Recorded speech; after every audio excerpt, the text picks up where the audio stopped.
The laser calibrator, my laser calibrator, the one with the deep gouge along its casing from the time I dropped it into a running turbine housing on Kepler Station, was lying on the floor of the Prometheus 4's airlock before I had fully crossed the threshold.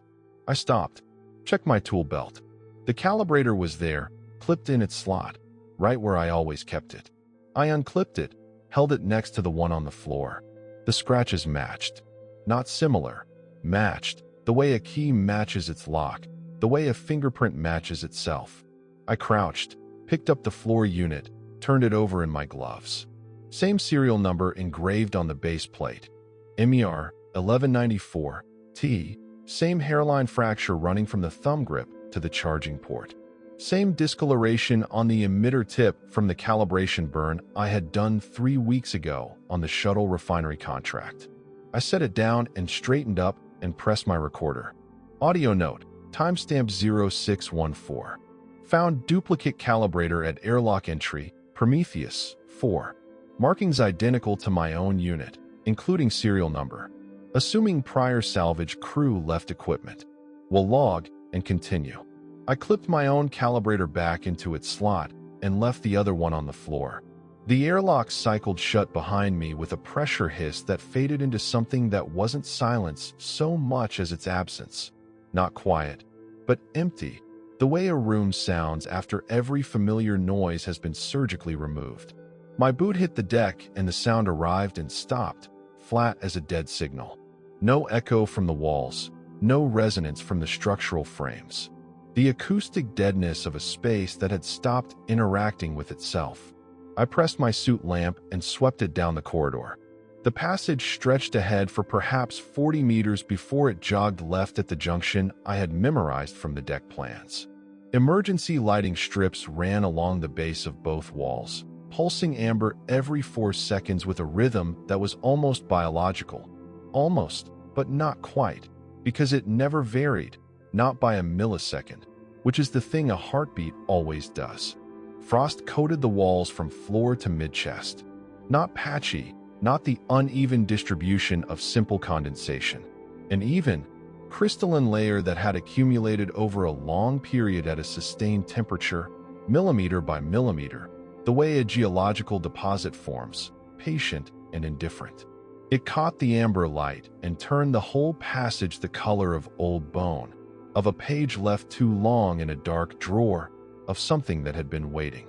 Floating in the air at chest height, turning in slow ellipses, were a bolt, a cracked stylus, a frozen droplet of water roughly the size of my thumbnail, and a square of folded paper that rotated end over end in a current that didn't exist. The gravitational stabilizer had failed. Small mass objects drifted free. I walked through them carefully, noting each one, stepping around the ones I could avoid. The paper grazed my arm and continued its rotation without interrupting itself. The smell reached me even through the suit's filtered intake. Ozone and old metal filings, the particular combination of a machine space that had been electrified and then left to cool for a long time. Underneath that, something else, something I cataloged and kept moving past without dwelling on. Audio note 0617. Gravity stabilizer confirmed offline. Ambient temperature approximately -31°C based on frost accumulation patterns. Air breathable, pressure nominal. No biological signatures on suit scanner within 40 meters. I paused at the junction and checked the mental deck plan I had memorized on the shuttle over, cross-referencing it against the actual geometry of the space in front of me. The junction matched. Proceeding toward common room, then engineering bay via hypersleep corridor. Expected transit time, 12 minutes at assessment pace. The Prometheus 4 had been a research vessel, mid-class, designed for extended deep-field missions in marginal gravitational zones. That meant it was built for situations where standard physics applied inconsistently, with redundant systems and manual overrides for everything. That also meant I knew this class of ship the way I knew my own apartment, because I had spent 4 years repairing their drives on various stations before the salvage contracts became more profitable. I knew where the support struts ran behind the wall panels. I knew which hatches would stick in cold weather and which ones would not. I knew that the common room was always the warmest space on a ship like this because the designers put the galley heating grid adjacent to it, and nobody ever reconfigured that, regardless of mission type. The common room hatch was sealed but unlocked. I turned the manual release, felt the resistance of a mechanism that had not moved in a very long time, leaned into it, and pushed through into a space that was almost warm by comparison. The emergency heating grid had partially maintained this compartment, and the frost here was only on the ceiling, thin and feathery, catching the light from the emergency strip above the galley counter. The rest of the room was simply cold in a way that cold rooms are cold, aggressively, statically, without any movement of air. A table was fixed to the floor with 4 chairs bolted around it. On the table sat a ceramic mug, contents frozen solid, handled toward me as if set down for someone who had stepped away for a moment and intended to come back to it. The surface of the frozen liquid inside had formed a small, irregular dome where the contents had expanded as they froze, and that dome caught the light and threw a tiny reflection across the ceiling. I noted the mug. I noted the 4 chairs, 2 of which were pushed back from the table at angles, suggesting someone had stood up quickly. I noted the food preparation unit on the counter with its door hanging open and a foil meal packet inside, sealed and used, as if placed there and forgotten before it was opened. The terminal on the far wall was on, not in standby, active, fully lit, its screen displaying a document window with a cursor blinking at the rate of once per second, patient, regular, as if waiting for input that it had been waiting for a very long time. The screen was the brightest thing in the room. It pulled my attention across the space before I had decided to move toward it. I crossed to it. The document was a log interface, an audio journal program, the kind of recording system that research vessels use to maintain crew documentation separate from the formal ship's log. Entries were listed by date, oldest at the top, newest at the bottom. I skimmed the timestamps. The oldest entry was 14 months ago, first day of the Prometheus 4's last mission. The most recent was 12 months ago, almost to the week, 3 days worth of entries that stopped on the same date. 23 entries total. I scrolled to the middle of the list and pressed play on the entry that sat exactly at the center. My own voice came out of the speaker. Not similar to my voice in the way that a recording of your own voice often sounds wrong to you, thinner or higher than you expect. Not a resemblance. My voice, with my specific cadence, the slight dropped consonant I develop when I am tired and concentrating, the habitual throat clear before a technical segment, the particular way I say timestamp, with the second syllable slightly elongated from a habit I developed during my first survey posting 15 years ago when the logging software had required a pause at that point. Audio note, timestamp 0614, documenting engine core status, day 1 of assessment. Primary drive coils show entanglement degradation across 4 of 7 nodes. Estimate 48 hours minimum for full linearization if components hold. A pause. A throat clear. The calibrator I found in the airlock is mine. I mean, it belongs to me.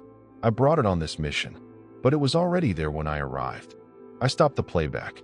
The cursor blinked. For seconds, 5, 6, 7. The amber strip above the galley pulsed. I was standing in the exact center of the room. I realized, equidistant from every wall, which is not where I had intended to stand. I had moved there without deciding to. I pressed record on my own unit. Said nothing for a moment. The recorder's indicator light glowed red. Said, audio note 0631. Playback of log entry dated approximately 12 months prior contains a recording that matches my voice, my speech patterns, my logging conventions. The entry references an event, finding a calibrator in the airlock, that occurred for me in the last 20 minutes. The entry was recorded 1 year ago. I am noting this before proceeding. I am not making conclusions. I am keeping a record. I turned off the terminal and went back into the corridor. The hypersleep bay was not on my direct route to the engineering section.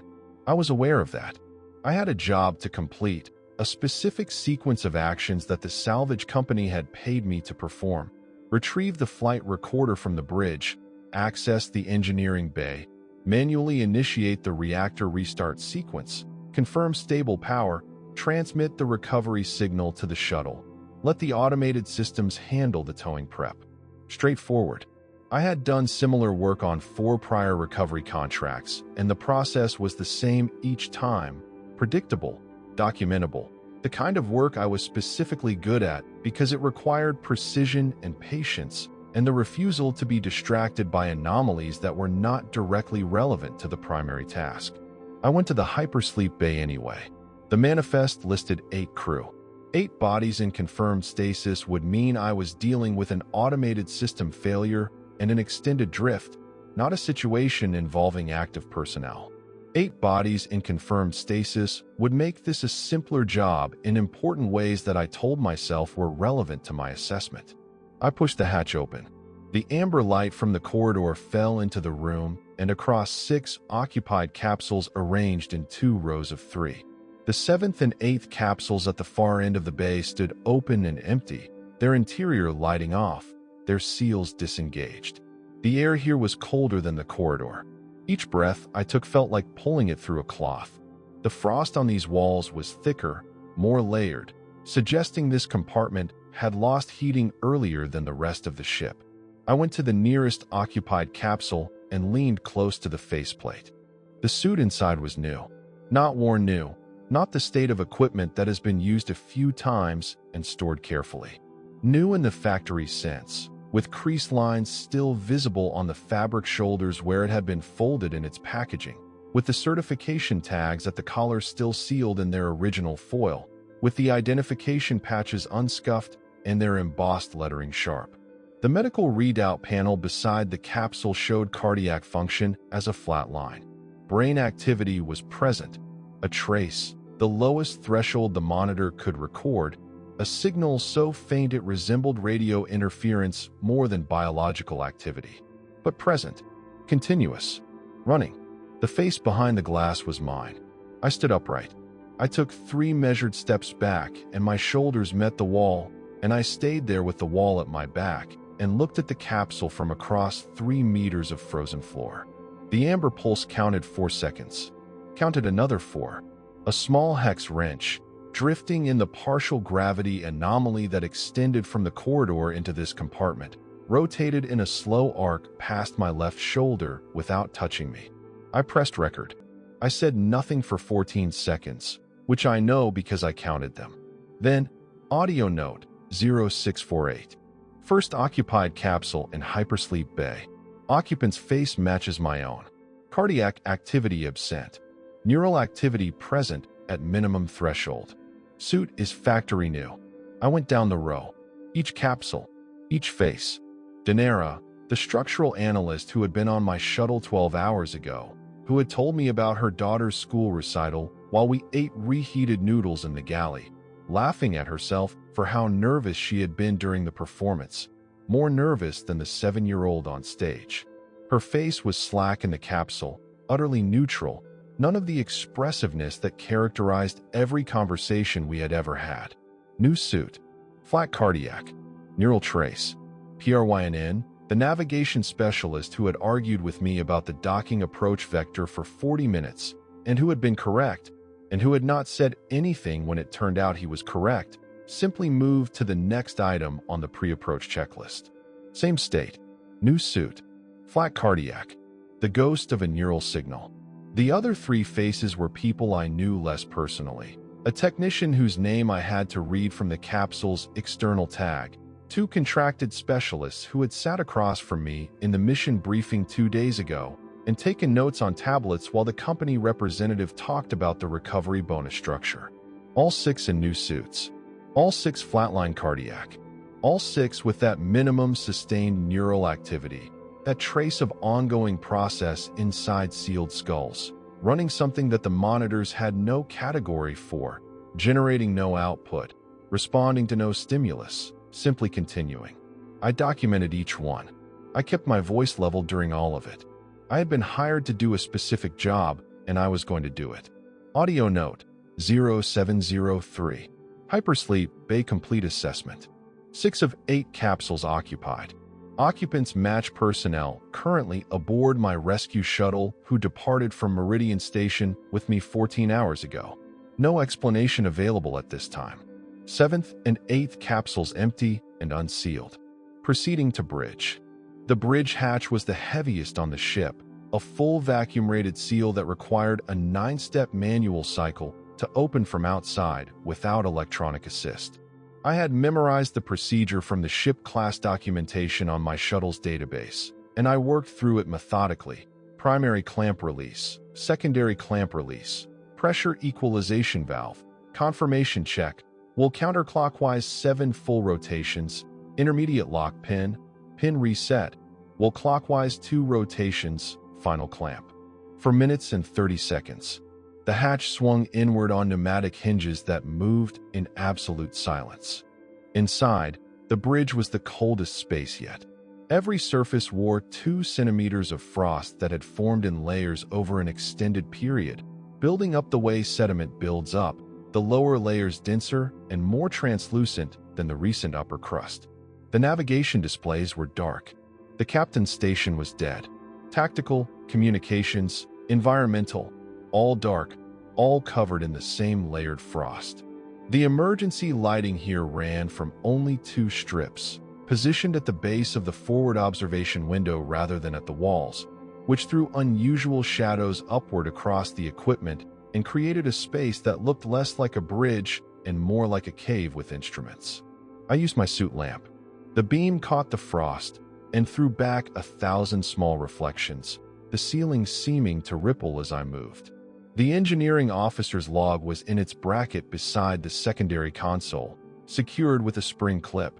A hard-copy field journal, standard issue on research vessels of this class, gray cover with the vessel designation and the words Chief Engineer printed on the spine. Protocol required the engineering officer to maintain a written parallel log during any situation where electronic records might be compromised, drive anomalies, radiation events, power failures. The Prometheus 4 had experienced all 3. I unclipped it. It was torn, not damaged by cold or time, not deteriorated, torn, deliberately, pages ripped away at the binding with enough force that the spine had split and the back cover hung connected by a single thread of glue and 1 intact page. The remaining pages were the last section of the journal, perhaps 1/3 of the total volume. The removed pages had been torn in a hurry. The remaining edges were ragged, inconsistent, pulled rather than cut. I found the final entry by going to the last intact page and working backward. The handwriting was mine. I have unusual handwriting. My letters lean leftward, against the convention, because of an old fracture in my right index finger that healed slightly misaligned and changed the angle at which I hold a pen. I have never corrected it because the handwriting has always been functional, and I see no reason to change something functional for the sake of convention. The Prometheus 4's chief engineer position had been listed as vacant on the mission manifest. The post was to be filled on arrival by whoever led the assessment team. I was the assessment team's lead engineer. At some point in a prior cycle, this log had become mine to keep. The handwriting on these pages leaned left, with my specific pressure pattern, lighter on the downstrokes, heavier on the curves, and the word spacing that I use when I am writing quickly because my thoughts are moving faster than the pen. I read, *, we cannot go back. I have been through the calculations 12 times, and the result is the same each time, which is how I know it is correct even though I do not want it to be. The black hole is not holding us with gravity. It is holding us in time. The entangled quantum field state of the drive does not simply degrade. It seeks a minimum entropy configuration. For a system that entered this region at a specific coordinate in a specific moment, the minimum entropy configuration is that moment, the moment of arrival. The drive wants to return to arrival the way water wants to return to level. Each time the reactor initiates a full restart sequence, the drive field collapses and reinitializes. The collapse point is always our moment of first entry. The entry ended in the middle of a word. The next page was one of the torn-out ones. I remained very still for a moment. Then I lowered the journal carefully and looked up at the forward observation window. Beyond the frost on the glass, the black hole was a dimness against a dimness, its presence known not by what it showed, but by the stars that weren't there around it, the absence of light in a curved zone where the light had been redirected elsewhere. I had been trying not to look at it directly since I arrived. Looking at it did not help anything. Looking at the navigation console was more productive, and the navigation console was showing something. The main navigation display was dark, as I had noted, but a secondary panel, a radar return screen, a small auxiliary unit mounted at the right side of the console rather than the primary display, had activated at some point while I was reading. I had not heard it. It was simply on, showing a single blip closing distance with the Prometheus 4, a rescue-class shuttle, running on an approach vector that matched the orbital drift of the larger vessel, matching velocity, preparing to dock. Exactly the configuration of the vessel I had arrived on. I watched the blip. I watched it close the last 2 kilometers in smooth increments. I watched it line up with the docking collar coordinates. I watched it reduce speed and hold position at 5 meters, the standard pre-dock confirmation hold. The docking collar signal chimed through the ship's intercom. 2 notes, the connection confirmation, a sound that the ship was apparently still capable of producing despite every other system being at minimum or failed. And then the seal indicators on the auxiliary console cycled from amber to green. I pressed my recorder. The red light came on. I stood there with the frozen log journal in one hand and my recorder in the other and looked at the green seal indicators for a moment before I pressed record off again without speaking. The entangled quantum drive. I had been repairing this class of technology for 11 years. I knew the failure modes, the degradation pathways, the specific ways a system falls apart when it falls apart badly. An entangled quantum drive in a degraded state seeks stability through whatever pathway its reduced state makes available. For a drive running in close proximity to a stellar mass black hole, the lowest energy pathway was the quantum coherence of the moment of initial field initialization, the moment of arrival. The drive was not malfunctioning. It was trying to return to its lowest energy state. And the reactor restart, the process supposed to provide power for departure, was the trigger. A full restart pushed enough energy through the quantum field to force a coherence collapse. And the collapse point was always arrival. And at arrival, the ship had a fresh crew and an undamaged drive in all of this. All of this began again. I needed to get to the engineering bay. I moved through the bridge hatch and sealed it behind me on the other side and stood in the corridor for a moment with the journal under my arm and my recorder in my hand and my suit lamp cutting a pale beam through the amber dark. From the docking collar, somewhere in the ship's lower section, I heard the faint sound of pressurization cycling. The new arrival sealing itself in. Audio note 0721. A second shuttle, matching my shuttle's configuration, has docked with the Prometheus 4. Based on available evidence, this vessel contains a crew matching the personnel currently listed as in hypersleep aboard this ship. This crew does not yet know what I know. They will proceed to the common room. They will find the terminal. Some of them will, proceed to the hypersleep bay. They will eventually reach the engineering bay. I paused. I need to reach the engineering bay first. I moved fast, not running. The drifting objects made running dangerous in these corridors, and I was not willing to injure myself here, but at the fastest walk the space permitted. I went left at the junction and then right at the second junction and then down the maintenance ladder 1 level to the engineering deck, which was wider than the upper corridors and lit by emergency strips on only one wall, leaving the opposite wall in deep shadow. The frost here was thinner. The engineering spaces ran warmer even in emergency mode because the reactor, even at minimum idle, generated residual heat that migrated through the housing. The smell was stronger down here. Ozone at the front, behind it the particular metallic bitterness of a quantum drive coil running in degraded state, producing harmonic resonances that the regular components were not designed to filter. I knew that smell. I had spent years working in spaces that smelled like that. It meant the drive was active at some level, not fully shut down, cycling in its reduced mode. The engineering bay was through a final hatch at the end of the deck, and this one I had to open with my secondary bypass tool because the standard manual release had frozen solid. The mechanism inside the frame had accumulated enough ice that the lever would not turn, and I had to use the bypass tool to release the magnetic lock directly, which took 7 minutes and produced a sound like a very small bone breaking when the mechanism finally gave way. The bay was large. Research vessels of this class dedicated significant internal volume to their drive systems because the quantum linearization hardware required space for the field geometry to function correctly. The reactor core stood at the far end, a cylindrical housing 3 meters tall and 2 meters in diameter, surrounded by the linearization apparatus, the concentric rings of field emitters, the coupling conduits, the monitoring arrays, all of it currently cold and dark and covered in the same patient frost that covered everything else on this ship. The reactor itself was at idle, its pilot light, an actual physical indicator lamp, required by salvage law, that would glow as long as any minimum power state was maintained, burning a steady blue at the base of the housing. Between me and the reactor, in the center of the bay, was the main restart lever.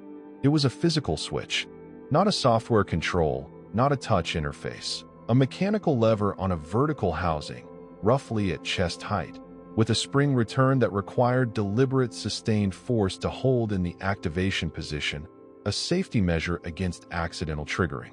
The lever was painted red with yellow safety stripes. Above it, a placard read, "Manual reactor restart, full sequence, authorized personnel only." The red safety cover that should have been folded down over the lever was folded back. Someone had already lifted it. The lever was accessible. I stood 3 meters from it. Audio note, 0739. In engineering bay. Reactor at pilot idle. Main restart lever accessible. Previous operator has removed safety cover. I stopped the recording. On the far wall of the bay, past the reactor housing, there was a hypersleep capsule. A single one, not part of the main bay upstairs. An auxiliary unit, the type installed in engineering spaces on long-duration research vessels for the engineering officer who might need to enter stasis independently of the main crew. I had not noticed it in the deck plans, or I had noticed it and not registered it as significant. Its exterior panel was dark. Its seal was engaged. I crossed the bay and looked at the auxiliary panel. Empty, or rather, ready. Interior lighting off, temperature at stasis prep levels, medical systems in standby, the capsule waiting in the ready state. Open internally though sealed externally, the way these units always sat between uses. From the ship's intercom, which required bridge-level authorization to broadcast, which I had not provided and which no one on this ship had any reason to have activated, a sound emerged. The airlock hiss from somewhere above me, transmitted through the ship's audio system. 2 tones. The entry confirmation. Then footsteps, transmitted through the metal of the ship's frame as much as through the audio system. A faint drumbeat of boot contact on deck, plating 1 level up and forward. Then, from the corridor speakers above, a voice. Filtered through a suit mic, transmitted on the ship's open channel, carrying the particular flat quality of a signal picked up and rebroadcast rather than generated fresh. The voice of someone who had just entered a cold, dark ship and was pressing their recorder and speaking carefully because they believed that documentation was the most important thing they could do at this moment. Space cannot hide its secrets. It only freezes them until someone comes looking for answers. The sentence was not the kind of sentence I usually put in an audio log, but I recognized it. I had heard it arrive in my mind fully formed as I suited up on the shuttle for the approach. A crystallization of thought I had recorded and told myself was good professional framing. I had not questioned it because it felt like my own thought, original, arrived at naturally. It had felt that way because it was my thought, the same thought, in the same moment, produced by the same mind running the same processes, as it had been produced in every prior cycle by every prior version of that mind. I looked down at my hands. The frost began at the fingertips, a thin rime of ice crystals forming on the surface of my gloves where the glove material met the skin of my fingers. My suit's heating element was running. I could hear it, a faint electrical hum that I had been aware of since entering the ship, the background note of thermal maintenance. The frost came anyway, not because the heating element had failed. I ran the suit diagnostic with my free hand, and the heating element returned green status. My best interpretation, based on what the engineering sensors around me were reading. The bay's thermal management system was actively dropping the compartment temperature, overriding my suit's output the way a furnace overrides a single candle. The ship was not simply cold. It was being made cold, in this room, around me, with engineering-level precision. The frost came because the ship's systems had already determined the next stage of the sequence, and I was inside those systems. And what the systems did, they did regardless of the individual components' preferences. I understood, in a clear and specific way that required no elaboration, what the frost meant. I understood it the way I understood anything when I was examining a system I had studied for years. Not as new information, but as recognition, the moment when the abstract knowledge became concrete reality and they were the same thing. The ship's automation was preparing me for stasis. The frost was the first stage of the temperature reduction protocol that preceded capsule insertion. The engineering bay's auxiliary capsule was already in ready state. The system was creating space for the incoming version, clearing the iteration that had reached the end of its function, moving me from the active state to the storage state with the efficiency of a process that had been running this particular subroutine for a number of cycles that I had no way to calculate. The lever was in front of me. I did not know how many times I had stood in this exact position with this exact frost on my fingertips and this exact set of facts arranged in my mind. The previous entries in the ship's log represented one documented cycle, but the log could have been reset, records cleared, 20 cycles beneath this one or 100, each version leaving its calibrator on the airlock floor, each version finding the terminal and the journal, each version arriving here. If every version of me had arrived with this same knowledge, stood here with this same frost on their hands, what had they done? What would a mind that processed information the way mine did conclude was the correct action? I was aware of the irony. My habit of documentation, the thing that had made me the best at what I did, was also the thing that made me absolutely predictable in a situation where predictability was catastrophic. A chaotic mind might find a different path. A mind that improvised, that acted without fully understanding why, might break the pattern simply by being itself. My mind did not work that way. The frost reached my wrists, spreading through the thermal lining of my suit as if the material were not there. My fingers were slowing. The fine motor coordination I relied on for my work, the exact manual sensitivity that made me valuable, was dimming at the extremities, the sensation becoming muffled, the way a signal degrades at range. I pressed record. My voice, when it came, was steadier than I expected. Audio note 0741. The restart of the reactor will reinitiate the quantum field collapse and reset the loop. I understand this. I am documenting this. The frost on my suit indicates the ship's automated stasis protocol has initiated. The auxiliary capsule in this bay has entered ready state. These events are occurring without my input and without my consent, which means the automation has flagged me as a candidate for the stasis cycle that frees capacity for the incoming version. A pause. Outside, somewhere in the ship, a pair of boots was crossing the common room floor. Stopping, probably, at the terminal. The rational option, the option that a mind like mine, processing this data, would identify as rational, is that I do not pull the lever, that I allow the stasis cycle to complete without triggering the restart, that I stopped. The recording light blinked red. But I am also aware that this is the conclusion every prior version of me reached, and none of them appear to have successfully implemented it, because if any of them had, I would not be here. I looked at the lever. I looked at my hands, the frost progressing in slow patience from fingertips toward palms, the heating element still functioning and achieving nothing.